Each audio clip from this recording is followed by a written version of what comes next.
All right, future nurses, welcome. If you're getting ready for the NCLEX, you absolutely know that hypoglycemia is a topic you have to nail. So let's jump right into a really high-yield crash course to get you totally prepped for exam day and, for the real world. Okay, so let's kick these off with a classic scenario, one you'll see a million times. You walk into your patient's room and they're sweaty, shaky, and just not acting right. They're confused. Your brain should immediately be screaming, hypoglycemia. But what do you do first? We're going to get to the answer, but before we can act, we have to build our foundation. And that leads us right into our first section. See, before you can jump in and fix the problem, you have to know what you're looking at. Recognizing these red flags and recognizing them fast is absolutely the key to keeping your patient safe. So first things first, the numbers. You got to memorize these. The official diagnosis for hypoglycemia is a blood sugar below 70. But here's the interesting part. The body's alarm bells, the shakiness, the sweating, they usually don't start ringing until that number dips even lower, somewhere around 55. That's the point where the brain, which pretty much runs entirely on glucose, really starts to feel the shortage. Okay, now this is the classic diagnostic framework, Whipple's Triad. It's not enough for the patient to just feel shaky, and it's not enough for you to just get a low number on the glucometer. It's a three-part puzzle. 1, you see the symptoms. 2, you confirm it with a low blood glucose number. And 3, you see the patient get better after you treat them. That's what proves you had the right diagnosis all along. Let's break down the symptoms, because I promise you the NCLEX loves to test this. The best way to think about it is in 2 different buckets. Over on the left, you've got your neurogenic symptoms. This is the body's early warning system. It's that fight-or-flight response kicking in, basically screaming, hey, I need sugar, now. But on the right, you have the neuroglycopenic symptoms. This is what happens when the brain itself is literally being starved of glucose. These are the really scary ones. Confusion, seizures, even a coma. You have to be able to spot both.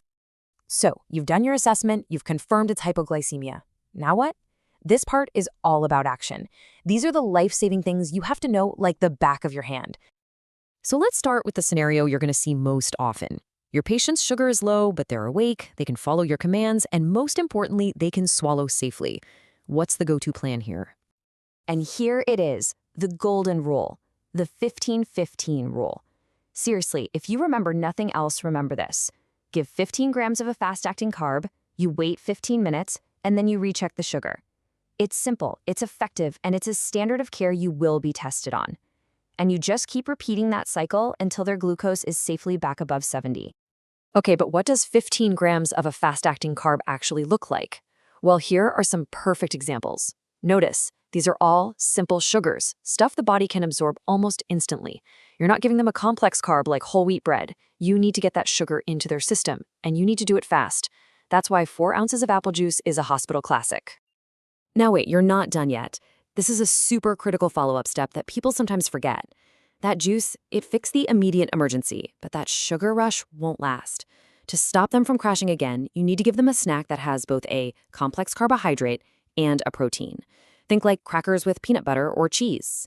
That gives them a much more slow, sustained release of energy to keep them stable until their next real meal. All right, let's switch gears to the much more serious situation. You walk in and your patient is unresponsive, or maybe they're so confused they can't safely swallow. The 15-15 rule is completely out the window. You never put food or drink in the mouth of someone who is unconscious. That's a massive aspiration risk. So what's your priority now? Your entire decision right here boils down to one simple question. Do you have IV access? If you have a good, working IV, the answer is always D550. That's 50% dextrose. It's pure sugar straight into the vein. It works almost instantly. But if you don't have IV access, you do not waste precious time trying to get one. You immediately reach for glucagon. You give it a shot, either in the muscle or subcutaneously, and it works by telling the patient's liver to dump all of its stored glucose into the bloodstream. Okay, you have officially mastered the basics. So let's level up. The NCLEX doesn't just test the basics, right? It loves to throw in little twists and complicating factors to really test your critical thinking. These are the gotcha scenarios you need to be ready for. So you're reading a question on the exam, and you see this phrase, a patient with diabetes is also on a medication like metoprolol for their blood pressure. The second you see a drug that ends in lol, a huge warning light should be flashing in your head. Why is that? Because of this, beta blockers, right, their whole job is to block that fight or flight response. Well, guess what drives all the early warning signs of hypoglycemia? That exact same response. The shakiness, the anxiety, the racing heart. A patient on a beta blocker might not feel any of that. Their body's alarm system has been silenced. They could go straight from feeling totally fine to being dangerously confused, and that is a massive safety risk. And that brings us to a very similar and just as dangerous condition called hypoglycemic unawareness. This is what can happen when a person has had so many low blood sugar episodes over the years that their body just gets used to it. It stops sending out those warning signals. It's like the alarm system has been completely disabled, putting them at an incredibly high risk for a severe event. So for these patients, safety and education are literally everything. They can't rely on how they feel, they have to rely on data. That means checking their blood sugar way more often, especially before doing things like driving a car. A continuous glucose monitor, or a CGM, can be an absolute lifesaver for them. And their family, their friends, their coworkers, they all need to know how to use a glucagon kit, no exceptions. And last but not least, you have got to know your meds. This slide is a perfect little study guide. I mean, insulin is the obvious one, of course, but look at the others, especially the sulfonylureas, like glipizide. Those are huge culprits. And notice it's not just diabetes meds. Some antibiotics and, like we just talked about, those beta blockers can cause or hide hypoglycemia. Knowing these drug classes is just non-negotiable. Okay, we've assessed the situation, we've intervened, we've stabilized our patient, but our job is not done. The final, and you could argue the most important part of the nursing process, is education. Our goal is always to empower our patients so that we can prevent this from ever happening again. This right here, this is your teaching checklist. Every single patient needs to know what their own personal warning signs feel like.